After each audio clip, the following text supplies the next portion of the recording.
देशाच्या पूर्व भागातील 1938 पासून ग्राहकांना गुणवत्ता व सेवेची हमी असलेले अग्रवाल स्वीट्स म्हणजे नुसती परंपरा नाही तर चोखंदळ खवयांसाठी मेजवानी आहे। स्वर्गीय मुन्नालाल अग्रवाल यांच्या प्रदीर्घ वारसा सांभाळत अग्रवाल कुटुंबियांनी स्वीट्समध्ये ग्राहकांची गरज ओळखून अस्सल तुपातील पदार्थ आणि तत्पर सेवेचा वारसा जपत फूड क्षेत्रात नावलौकिक मिळवला आहे। हडपसर गाडीतळ व आकाशवाणी रविदर्शन येथील अग्रवाल स्वीट्सच्या शाखेला नक्की भेट द्या। पुणे येथील ओशो आश्रम नष्ट करण्याचे कारस्थान सुरू असून सर्व प्रकरणांची सीबीआय चौकशी व्हावी अशी मागणी ओशो फॉरेव्हरचे अध्यक्ष व चित्रपट लेखक कमलेश पांडे यांनी केली आहे। ओशोंचा वारसा वाचवण्यासाठी संपूर्ण भारतभर जनजागृती मोहीम राबवण्यात येत आहे। जगभरातील ओशो प्रेमींना यांचे पुणे येथील ओशो आश्रम पुन्हा परत प्राप्त होण्यासाठी संघर्ष करावा।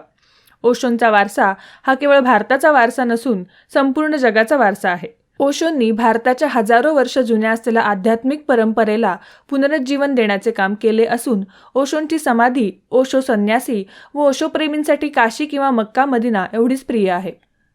आम्हाला ओशो समाधीपर्यंत जाण्यास बंदी करून आमच्या धार्मिक अधिकारांपासून वंचित केलेले आहे। ओशोंचा फोटो काढून त्यांच्या वक्तव्याला काटून छाटून मनमानी पद्धतीने जनतेसमोर सादर केले जात आहे। ओशोंना एक रहस्यदर्शी सद्गुरू न मानता त्यांना केवळ एका लेखकाच्या स्वरूपात सादर केले जात आहे। हे कारस्थान यासाठी रचले जात आहे की येणाऱ्या पिढीने त्यांना विसरून जावे। ओशोंची जगभरातील वेगवेगळ्या 60 ते 70 भाषांमध्ये अनुवादित झालेली ग्रंथसंपदा ह्या सर्वांची रॉयल्टी कुठे जात आहे याची चौकशी व्हावयास हवी। आमची मागणी केवळ ओशोंचा आश्रम विकण्यापासून वाचवण्याची नसून या सर्व प्रकाराची सीबीआय व ईडी मार्फत सखोल चौकशी व्हावयास हवी अशी मागणी कमलेश पांडे यांनी केली। ओशो फाउंडेशन इंटरनॅशनल आणि नवसन्यास म्हणजेच रजनीश फाउंडेशनचे ट्रस्टी आणि वर्तमान प्रबंधन टीमद्वारे 1800 कोटी रुपयांचा घोटाळा केलेला आहे। या कागदपत्रांची तपासणी आपण वेबसाईटवर सुद्धा करू शकता असे पांडे यांनी म्हणले आहे। पत्रकार परिषदेप्रसंगी स्वामी गोपाळ भारती, प्रवक्ता ओशो फॉरेव्हर तसेच गीतकार ओमप्रकाश पांडे ओशो फॉरेव्हर, स्वामी झोरबा, ओशो संन्यासी मां ध्यान साधना, अग्नि संन्यासी, स्वामी प्रेम उत्थान संन्यासी, माँ बोधी प्रतिमा, स्वामी ओम प्रकाश भारती, स्वामी प्रेम अक्षय, विठ्ठल कदम समन्वयक उपस्थित होते। प्यारे मित्रों, मेरा नाम है स्वामी गोपाल भारती, मैं गीतकार हूँ और हमारी जो नई संस्था इंटरनेशनल बनी है ओशो फॉरएवर इंटरनेशनल, जिसके प्रेसिडेंट है कमलेश पांडे जी जो फिल्म राइटर हैं। इस मसले में हमारी जो सबसे प्रमुख मांग है वो ये है कि 30 सालों से जो 4-5 ट्रस्टी जिनका न चुनाव हुआ क्या उनको इमीडिएटली बदलना चाहिए और उनके साथ जितने भारतीय मित्र हैं उन सब को भी बदलकर नया ट्रस्टी बना करके ये होना चाहिए और सरकार इसमें हस्तक्षेप करे। दूसरा, ये जो रिजॉर्ट बनाया हुआ है वो रिजॉर्ट नहीं है, ये हमारा कम्यून है, हमारा आश्रम है।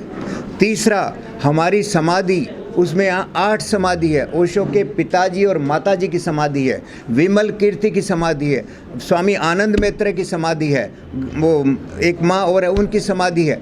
उन सब को मटिया मेट करके ये समाधि नहीं है इसलिए कह रहे हैं ताकि वो ज़मीन को बेच सके।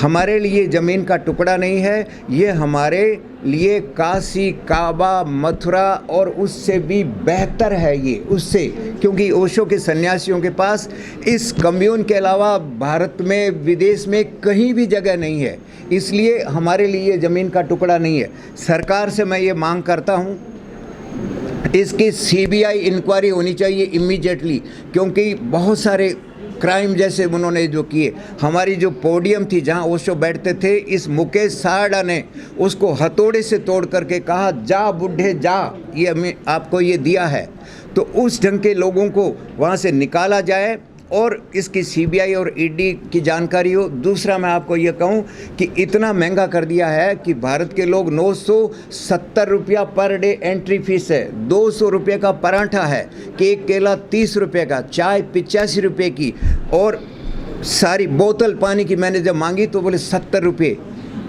इतना महंगा ताकि कोई आ नहीं सके, जब कोई आएगा नहीं। और विदेशियों के लिए जस्ट डबल है एंट्री फीस, उनके लिए 2000 है।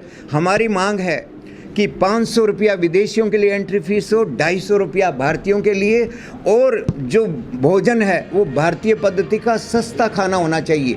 वहाँ पर रहने के लिए हमारी व्यवस्था होनी चाहिए, रिजॉर्ट जैसी व्यवस्था हो। ओशो ने कहा था बासो, जो स्विमिंग पूल जो बजाज खरीद रहे हैं वो ओशो ने बासो नाम दिया था, टेनिस का ओशो ने नाम दिया था। वो ओशो के द्वारा दिया हुआ नाम कभी भी हम चेंज करने नहीं देंगे, चाहे किसी भी कीमत पर पूरी दुनिया में हमको आंदोलन करना पड़े।